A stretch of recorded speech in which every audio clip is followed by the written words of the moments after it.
Segunda parte do Bullenberg. O Banco Central Europeu decidiu manter a taxa de juros diretora no mínimo histórico de 0,05%. A decisão do Conselho de Governadores do BCE está em linha com as previsões dos analistas depois da descida dos juros em setembro. A manutenção da taxa diretora acontece numa altura em que o BCE tem em curso a implementação de várias medidas de estímulo à economia da moeda única para travar o aumento da inflação. Segundo a Reuters, vários governadores dos bancos centrais aproveitaram a reunião para criticar o presidente do BCE por Mário Draghi ter divulgado que a autoridade monetária quer aumentar o balanço do banco em cerca de 1 bilhão de euros. Diogo, e parece-me que esta é a notícia da semana, depois de na terça-feira passada a Reuters ter largado literalmente esta bomba no mercado. Parece-te que haverá mesmo esta divergência, e a forma como foi noticiada até parece que é mais do que divergência, é quase um aviso a Mário Draghi para que é preciso conter a posição e, nomeadamente, a atitude que o BCE tem tido para tentar estimular as economias do euro. As divergências, ou algumas divergências, já eram públicas há muito tempo. Nomeadamente do lado alemão. Do lado alemão e mesmo do tempo de Trichet. O que significa que, o passo que parece ter sido dado por alguns dos membros do Conselho Governativo do BCE será mais um passo de desconforto em relação à atitude de Mário Draghi, nomeadamente no anúncio de um valor quantificado de expansão do balanço do BCE de 1 trilhão de euros, portanto, passando de 2 para 3 trilhões de euros. Ou seja, é mais na forma do que propriamente no fundo, creio eu, que poderá haver um desconforto, porque se olharmos para os discursos de governadores nacionais de bancos centrais, tirando o caso alemão e tirando um ou outro governador austríaco ou holandês, creio que há um consenso quase unânime em relação à manutenção de uma política ou mesmo à expansão da política do BCE em termos quantitativos. Portanto, o BCE é um órgão que não funciona por unanimidade, mas por voto qualificado, o que significa que, hoje em dia, estamos claramente com uma maioria larga de membros do BCE a apontarem na direção que Mário Draghi esteve-nos a mostrar nos últimos 2 anos, basicamente. Portanto, agora, o passo seguinte é que poderá ser um bocadinho mais complicado, ou seja, poderá haver um casus belli em relação ao governador alemão, se de facto Mário Draghi e o resto, dos governadores que apontam no sentido dele, forem para um quantitative easing com compra de dívida nacional, o que de facto seria um passo claramente além do que hoje em dia o Banco Central alemão está disposto a aceitar.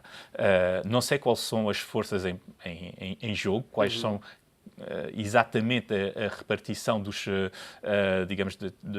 votos em relação a uma eventual medida de quantitative easing de dívida pública, mas o artigo da Reuters de facto apontava para aqui haver um bocadinho uma zona de divergências mais forte em relação a esse caso. Carlos, e pegando precisamente nesta deixa do Diogo, poderá ter sido já um aviso e temos percebido que Mário Draghi, pelo menos tendo em conta as palavras e os discursos que tem proferido, parece ser cada vez mais essa a intenção, não apenas dele, porque não governa sozinho, mas ele tem sido a face desta política do BCE e tem mostrado essa mesma intenção. Se possível, e se a economia do euro não começar a recuperar, se a inflação não recuperar para níveis desejados, poderá mesmo avançar-se com o quantitative easing. Esta notícia, nesta semana, surge como uma espécie de aviso que, não apenas a Mário Draghi, mas aos próprios mercados, de que se calhar, e mesmo que a economia do euro continue tremida, o BCE não vai ter essa capacidade de avançar com o quantitative easing? Eu diria que há aqui uma coincidência nesta notícia de alguma divisão, algum cenário de divisão no BCE, que é exatamente no início em que o BCE assume as responsabilidades da União Bancária e assume outros poderes na União Europeia, no controle dos bancos. surge esta mesma notícia desta mesma divisão. Diria só assinalar esta coincidência. Ao mesmo tempo que é com alguma surpresa. É certo que Mário Draghi tem ganho um papel cada vez mais importante naquilo que é a recuperação da confiança da zona euro e daquilo que também são as expectativas dos investidores quanto àquilo que é o futuro desempenho do BCE desde 2012 a esta parte.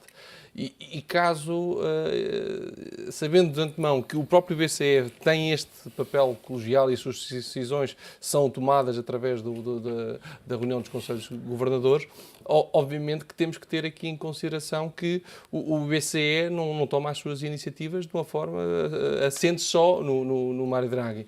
Mas, ao mesmo tempo, que também vimos aqui uma certa pressão em torno de Mário Draghi, no sentido de conter um pouco aquilo que é a comunicação. Que era mesmo isso que eu te ia perguntar. Não é uma forma também de evitar que, imaginemos que Mário Draghi faz uma declaração em que poderá dar a entender ou até dizer que há essa expectativa em relação ao quantitative easing e depois o recuo ou desdizer aquilo que foi dito e basta olhar, por exemplo, eu lembro-me nas primeiras semanas de Janet Yellen na Fed, acabou por proferir um discurso e depois, uma semana depois, veio dizer, bem, não era bem isto que eu queria dizer, porque os mercados reagiram logo de forma negativa. E, portanto, tentar dar a entender primeiro que se poderia avançar para depois dizer, bem, se calhar agora não vai ser possível, poderia ser pior do que estar agora a tentar controlar as palavras da Draghi. Era difícil, neste momento, haver aqui algum retrocesso daquilo que é a expansão do balanço do BCE, dos 2 bilhões para os 3 bilhões, é difícil neste momento parar esta expectativa dos investidores, porque é preciso não esquecer de que o problema e aquilo que o BCE para com que está a lutar, nomeadamente a desinflação ou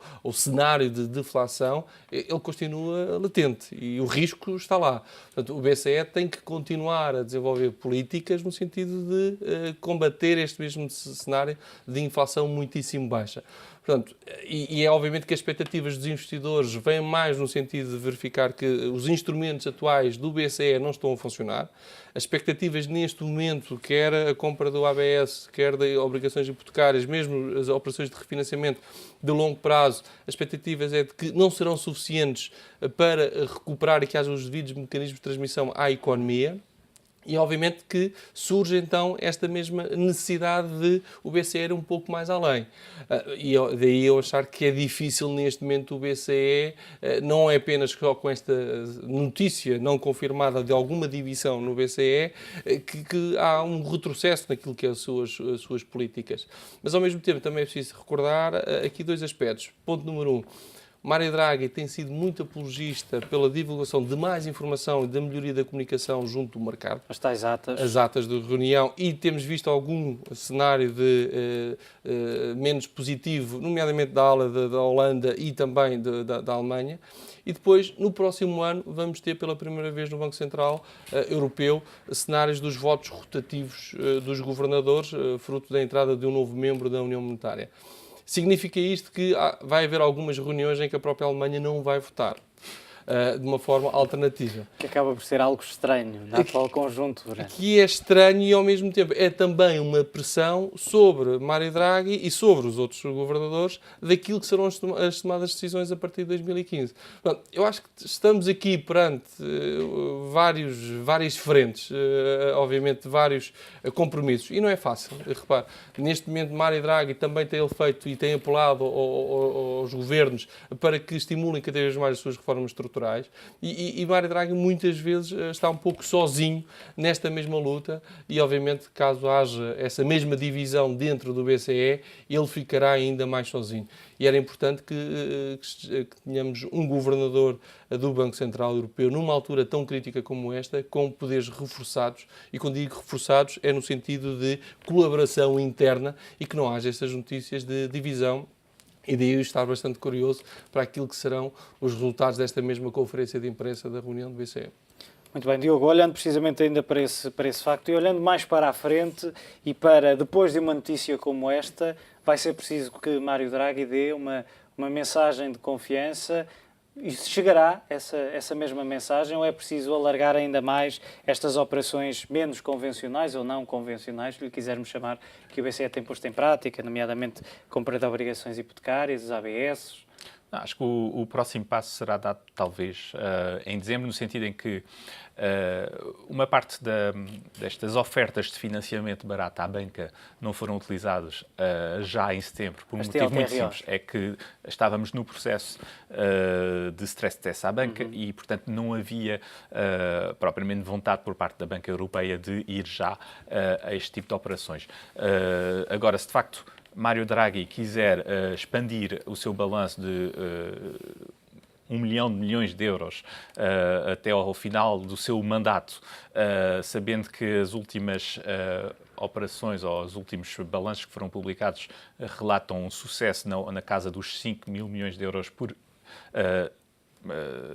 semana, isto quer dizer que, de facto, não estamos num ritmo compatível com o que foi anunciado Mário Draghi e, portanto, tem de ser feito algo de diferente, algo de mais forte, algo mais direto, porque no caso do financiamento, da procura de financiamento pelos bancos europeus, Mário Draghi não controla o que a banca irá pedir como financiamento, contrariamente às compras de ativos. E a verdade é que se compara muito a política, por muito diferentes que sejam, e já aqui analisamos essa mesma questão, mas compara-se sempre o BCE, ou a postura do BCE com a postura que a FED tomou nos últimos anos. A FED comprou cerca de 25% da dívida, do estoque de dívida dos Estados Unidos.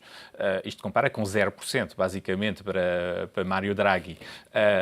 Portanto, se fosse Mário Draghi comprar 25% do estoque de dívida europeu, sim, claramente estaríamos numa situação completamente diferente em termos de inflação, em termos de pressão sobre as taxas de juros inclusive nos países periféricos e, portanto, claramente numa velocidade de convergência das economias claramente diferente, porque o problema da Europa não é tanto a sua estagnação, é termos economias com velocidades de recuperação diferentes. Tivemos a Alemanha a aproveitar, digamos, do crescimento mundial o ano passado, a começar a apresentar sinais de travagem, mas que continua claramente a beneficiar de taxas de juros muito mais competitivas e de uma posição em termos competitivos, claramente vantajosa em relação aos seus vizinhos.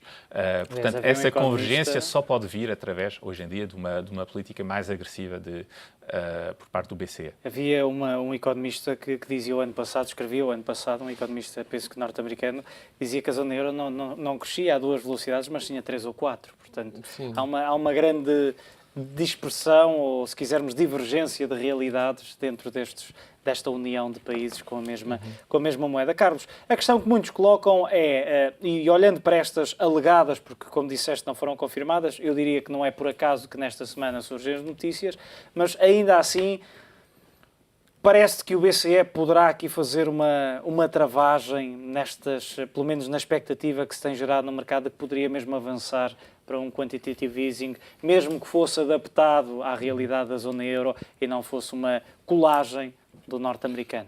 Só para clarificar um pouco a terminologia, há quem diga que o quantitative easing já começou, fruto da aquisição do mortgage-backed securities e dos asset-backed securities. O que estamos aqui a falar é na compra, acho que há aqui dois sinais.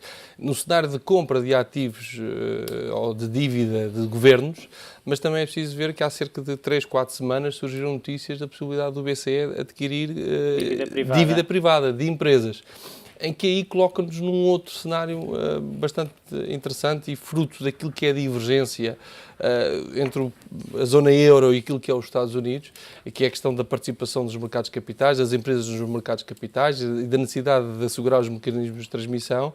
É preciso ver que na Europa, obviamente, há aqui uma muito maior dependência do setor financeiro, nomeadamente da banca.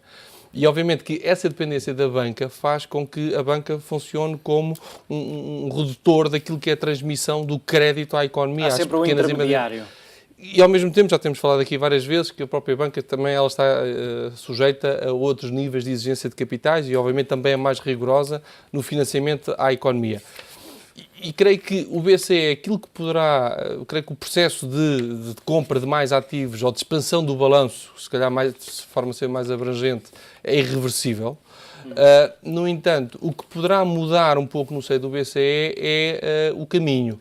Se passará mais para uma compra de dívida privada, uma compra de dívida pública ou quiçá, uma maior intervenção, eu creio que sou apologista um pouco disso, uma maior intervenção ou de estímulos dos bancos a financiar as pequenas e médias empresas. Porque é preciso ver que as pequenas e médias empresas na zona euro, elas representam cerca de 70% ou cerca de 80% da população ativa na zona euro, e se o objetivo do BCE é estimular a inflação, as expectativas de inflação e ao mesmo tempo estimular o crescimento económico, obviamente que terá que partir e terá que ser parte da solução, terão que ser as PMEs. E, obviamente, era importante que o BCE colocasse na sua agenda a importância dos próprios bancos, ou dar alguns incentivos adicionais para que os bancos consigam emprestar mais às pequenas e médias empresas. É certo que as próprias pequenas e médias empresas têm que fazer o seu trabalho, nomeadamente se tornarem-se cada vez mais competitivas e também melhorar os seus níveis de quer autonomia financeira, quer também de solvabilidade. Mas é certo que parte desse mesmo financiamento ele terá que ser canalizado para as pequenas e médias empresas. Caso contrário, o que estamos aqui a fazer é que estamos a distribuir níveis de taxas de juros extremamente baixas apenas para as empresas que têm capacidade de aceder aos mercados Estamos quase a capitais. terminar. Queria apenas introduzir uma informação da conferência de Mário Draghi, que veio, acabou por desvalorizar completamente esta notícia avançada pela Reuters, dizendo que houve unanimidade, estou a citá-lo, no aumento do balanço do banco para 3 bilhões de euros e disse mesmo também que até já mandatou a sua equipa para estudar novas compras de ativos.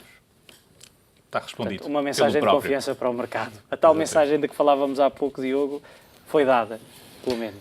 Sim, Para já, não, vamos ver nos próximos dias, mas... É de facto preciso considerar que as notícias que podem vir na Reuters, na Bloomberg ou noutros sítios são sempre fontes, eventualmente internas, mas eventualmente interessadas, sobretudo, na publicação dessas notícias. Portanto, percebo muito bem que possa haver, mesmo assim, alguns governadores, alguns membros da equipa dos governadores de bancos centrais que não estejam completamente confortáveis. Isso não impede que a maioria e o consenso está, de facto, do lado de Mário Draghi.